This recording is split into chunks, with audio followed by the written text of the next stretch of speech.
प्रणाम, नमस्कार, वंदे मातरम। मैं गजेंद्र प्रसाद मधुबनी से आपका भाई, और आज फिर आपसे मिलते हुए बहुत ही अच्छा लग रहा है, क्योंकि आज मैं एक बहुत ही अच्छी कहानी लेकर आया हूँ। और कहानी इतनी महत्वपूर्ण है कि मैं कह नहीं सकता। उससे पहले आज छठ पूजा का अंतिम दिन यानी सुबह का अर्घ था, और हम सभी ने अपने अपने घाटों पे जाकर के पूजा पाठ निश्चित रूप से किए होंगे। जिनको छठ नहीं होता, प्राय कुछ व्यक्ति हैं जिनके यहाँ छठ नहीं होता, वो भी घूमने तो गए ही होंगे और वहाँ पर जाकर के प्रणाम किए होंगे। और जानते हैं, बहुत ही अच्छा मौका है ये शिव कार्य करने का, क्योंकि वहाँ पर अधिक से अधिक लोग इकट्ठा होते हैं एक ही जगह, और भीड़ होती है। कुछ लोग भीड़ से साइड हो जाते हैं, कुछ लोग भीड़ में रहते हैं। तो वहाँ पर अपने गुरु शिव की बातें करने में बड़ा ही मज़ा आता है, क्योंकि वहाँ लोग सोचते हैं कि अभी हमको घंटा 2 घंटा रहना है, और उस बीच में यदि शिव गुरु की बातें करते हैं तो लोग समझते हैं कि उनके पास समय ही समय होता है। तो इस तरह हम सभी शिव कार्य को बढ़ाते हैं और बढ़ा रहे हैं। तो आइए चलते हैं कहानी के मुख्य बातों पे। तो कहानी शुरू हो रही है एक 85 वर्ष के वृद्ध के साथ। इसके मुख्य पात्र वही है, 85 वर्ष के वृद्ध है, और वो वृद्ध अपने घर के बाथरूम में जाकर के अपने बेडशीट को खींच रहे हैं। खींच क्यों रहे हैं? तो होता है ऐसा कि कुछ ही दिन पहले लगभग 5-7 दिन पहले उन्हें यूरिन लीकेज की समस्या हो गई थी। जब से किडनी का प्रॉब्लम हुआ है तब से यूरिन लीकेज कभी कभी सप्ताह में एक बार हो जाता है, और होने के कारण क्या होता है कि बड़ी ही परेशानी होती है और बड़ी ही शर्मिंदगी का एहसास होता है कि इतनी बड़े होने के बाद भी यूरिन लीकेज हो जाता है, यानी पेशाब बिस्तर पे हो जाता है। और जब हुआ था कुछ दिन पहले तो बहू बहुत बिगड़ी थी कि आप इतने बड़े हो गए और पेशाब कर देते बिस्तर पे, अब हम कभी साफ़ नहीं करेंगे, होगा ना तो आपको स्वयं साफ़ करना होगा।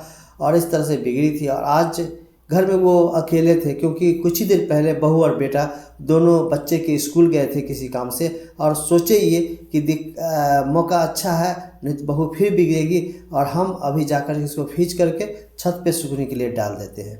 और वो जो बेडशीट था थोड़ा मोटा था। प्रायः ऐसे घरों में होता है कि पुराने 4-5 कपड़ा को एक साथ लेकर के सिल दिया जाता है, जो थोड़ा सा मोटा होता है, भारी होता है, और सोने में आरामदायक भी होता है। तो वही बेडशीट था। उन्होंने क्या किया कि उसको ले करके गए बाथरूम में उसको सर्फ वगैरह में डाल कर खींचे, और जब उठाने लगे तो बहुत भारी लगा, क्योंकि भीगने के बाद भारी हो ही जाता। और उम्र 85 से बूढ़ा, और इसके कारण वो दम फूलने लगा था, उनको बेचैनी होने लगी थी। जब फिर भी वो ज़बरदस्ती उठा करके जब बाहर आए तो देखते हैं क्या गेट पे बेटा और बहू दोनों खड़ा है।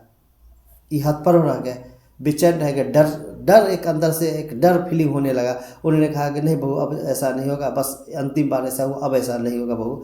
बहू पैर पटकते हुए चली गई अपने रूम में, और ये उसको लेकर के जब जाने लगा तो बेटा कहा, लाइए पिताजी मैं इसको देख लेता हूँ, और आप आइए पहले आराम कीजिए। उनको पकड़ के घर में ले गया और उनको सुला दिया। और वो जो बेडशीट था उसको ले जाकर ठीक से साफ़ नहीं हुआ था, तो बेटा ने क्या किया, फिर से साफ़ करके उसको छत पर पसार दिया। और आने के बाद पिता के पास गए और पिता को बोले, कोई दिक्कत तो नहीं है, आराम कर रहे हैं? तो बोला कि हाँ हाँ आराम हम कर रहे हैं, कोई दिक्कत नहीं है। और पुत्र अंदर रूम में चला गया। पुत्र को जाते ही ये फोटो की तरफ देखे, जहाँ दीवार पर उनकी पत्नी का फोटो टंगा हुआ था, और उस फोटो को देख करके बात करने लगे। बात क्या करने लगे? देखिए, पति और पत्नी दोनों दोस्त होते हैं। जब समय कुछ आगे बढ़ता है, जब बुढ़ापा में पति पत्नी दोस्त होते हैं, एक के बिना दूसरा अधूरा होते हैं। पत्नी कहती थी, जैसे वो बोल रहे थे कि तुम कहती थी कि मैं चली जाऊंगी तो आप देखना अकेले कैसे ज़िंदगी काट लेते हो। देखो आज बेटा है, और बेटा ने बहुत अच्छी तरह से हमको देखभाल कर रहा है, और वो आज मेरा पेशाब किया हुआ गीला जाजिम को उन्होंने खींच करके फैला दिया है। अब बहू के डांट से हमको बचा दिया है। बेटी नहीं हो तो क्या हुआ, बेटा मेरा है ना, बेटा हमको देखभाल कर रहा है। तुम नहीं हो तो कोई बात नहीं है, मेरा बेटा हमको देखभाल कर रहा है। इधर रूम में जब बेटा जाता है तो बहू बहुत बिगड़ रही है, बहुत गुस्सा से लाल है कि आपको मैं कहती हूँ कि जाकर के बूढ़े को रख दीजिए अनाथालय में, कहते हैं उसको, बूढ़े ओल्ड एज होम में, वृद्धाश्रम में जाके आप रख दीजिए। आप ऐसा नहीं करते हैं, और आप ऐसा नहीं करते हैं, हॉस्पिटल में भर्ती कराते हैं, और घर में मैं कब तक झेलती रहूँगी। सभी बात सुनने के बाद वो पुत्र कहता है कि देखो, बचपन में एक बार नहीं कई बार मैंने पेशाब किया पैंट में, कितनी बार मैंने पोटी की, और हमारे माता पिता उसको साफ़ किए, क्या 2 बार 4 बार 10 बार मैं नहीं साफ़ कर सकता? तुम नहीं करोगे कोई बात नहीं है, मैं ही साफ़ कर दूंगा, तुमको अब नहीं कहूँगा, मैं ही साफ़ कर दूंगा, तुम गुस्सा मत हो। और उसकी अपनी पत्नी को समझाता है। उसकी पत्नी भी समझती है कि बेचारी घर का काम टोटल करना पड़ता है, थोड़ा गुस्सा हो गए। उसने कहा ठीक है कोई बात नहीं है, मैं देख लूँगी, आपको देखने की ज़रूरत नहीं है। और उसके बाद पति पत्नी दोनों आते हैं ससुर के पास और कहती है बाबूजी हमसे गलती हो गई, जब मैं ज़ोर से बोल दी। इसकी आंखों में आंसू आ जाता है और फिर वो अपनी पत्नी के फोटो की तरफ देखते हैं और कहता है देखो मेरी एक बेटी ये भी है, थोड़ा गुस्सा हो गई है लेकिन फिर आई है हमारे पास प्यार से। और मेरा बेटा और बहू दोनों मेरा देखभाल बहुत अच्छे से कर रहे हैं, तुम इसके लिए चिंता मत करना। और दोनों वहाँ पर बैठते हैं कुछ देर। और वो जो बिना जाजिम की बेड पर सोए हुए थे, बहू कहती है पिताजी उठिए आप। और वार्डरोब से अलमारी से एक नया जाजिम निकालती है, उसको बिछाती है, उस पिताजी को सुला देती है। चाय और नमकीन ला के देती है कि बाबूजी खाइए। और पति को कहती है आप इनको डॉक्टर के यहाँ ले जाइएगा और दिखाइएगा कि इनको क्या प्रॉब्लम है। प्रॉब्लम दूर हो गई तो अच्छी बात है, नहीं तो हम लोग हैं ना इनके सेवा के लिए। इससे क्या शिक्षा मिलती है? हम सभी को हमेशा अपने बूढ़े बुजुर्गों, माँ बाप या अड़ोसी पड़ोसियों को, ये सभी का जहाँ तक हो संभव हो वहाँ तक इज्जत करना चाहिए। सभी के साथ अच्छा व्यवहार करना चाहिए और ख़ासकर अपने घरों में तो निश्चित रूप से, क्योंकि घर की बात जब बाहर जाती है तो लोग मेरा आदर सम्मान करते हैं और बाहर हम लोगों के साथ अच्छे व्यवहार करते हैं तो लोग हमसे प्रभावित होते हैं।